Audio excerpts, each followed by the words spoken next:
If a person lives in this world and he doesn't do what HaKadosh Baruch Hu says, he doesn't keep Shabbat, she's not modest, they don't eat kosher food, they don't do what HaKadosh Baruch Hu says, and not just one time, their whole life, and they die like this. Of course, HaKadosh Baruch Hu doesn't want to punish a soul forever. He wants to give everybody a chance to get to the higher stage. But if they mess up, they can't be given the same exact chances again.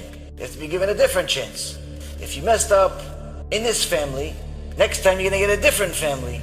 But that family in the first time was a family of Jewish people. The next time it could be a family of goyim, meaning you have to come to the world, reincarnate into the world as a goy. With your objective is to become a Jew. That's your goal in life. Why could such a thing happen? Because maybe in your previous life you married a goy. You married a goya. You're going to come back as them. With an actual objective and purpose that you have to become a Jew. You have to undo all the mistakes you made. But sometimes people make certain sins. For example, she decides she wants to have a nice boyfriend from Peru. That's not Jewish. He wants to have a nice girlfriend from Tahiti. That's not Jewish. So what happens? The Gemara says that if a Jew goes with the Goya, she'll be stuck to him like a dog, with a objective to fix himself. Rabbi Chaim Palachi says one of the reasons of why HaKadosh Baruch Hu has this mitzvah of Birkat HaIlanot is because there are different types of reincarnations. Sometimes the Jew can reincarnate as a goy. Sometimes the Jew can reincarnate, the male can reincarnate as a female. The female can reincarnate as a male. Ashkenazi can reincarnate as Sephardi. Sephardi can reincarnate as Ashkenazi. You hated Sfaradim, but you are Ashkenazi, you'll reincarnate as Sfaradi. You'll feel the hate. Midah keneged midah, measure for measure. A person can come back as a tzomeach, can come back as a tree, can come back as a plant, with a tikkun that's only possible if somebody goes to that tree and does the Birkat HaIlanot. Don't just think, oh, it's a nice mitzvah, Hashem's going to be happy I made this mitzvah first, second, third time in my life, 10th time in my life, wow, Baruch Hashem. No, think also, I have an opportunity right now to mamash save a neshama. Take this neshama from this tree, and then give it another chance. Hopefully it comes back as a human being. Hopefully it fixes itself. So this, Rabotai Karim, is a reality. That there are souls that are trapped and reincarnated in the soil, in plants, and in fields. There's a pasuk in the Torah that talks about those people that came back as a stone. It says that they're these stones that are screaming. Do you ever see a stone scream? Do you ever hear it scream? But their stones are screaming. You just can't hear them because Hashem did not give you the ability to hear everything that's around you. Because if you did hear or see everything that's really around you, the world would not be the same. You'd go crazy. But there's a pasuk in the Torah that says these screaming stones.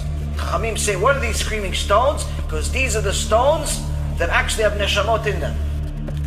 So for all of those people that don't like to believe in the mystical aspects of the Torah, then you have to probably pick a different religion, because Torah is full of mysticism. It's full of mysticism. But from this mysticism, we also learn that there is schar ve'onesh. There is reward and punishment. If we do good, we will get good. If we do bad, we will get bad. Simple. Reincarnation is part of the reward and punishment system, more the punishment than the reward. When a soul completes his mission, it no longer has a reason to be in this world. The bad has to come back to this world. Bad can come back simply as another person. They would look the same to a certain extent, meaning they would have a similar image. All of the carnations of a person throughout all of history are similar looking. And you can actually see this in different books that have tracked down the pictures of specific people that were leaders within a generation, and you'll see that they actually have a replica today. Like, for example, Putin. Putin from Russia looks like one of the major Roman Caesars. Zuckerberg also looks like somebody famous from 500-600 years ago. And a lot of famous people have a look-alike in history. But not look-alike, oh, it's similar, like it's identical, just different mustache. A person goes to this carnation, and he has a chance to fix what he didn't fix before.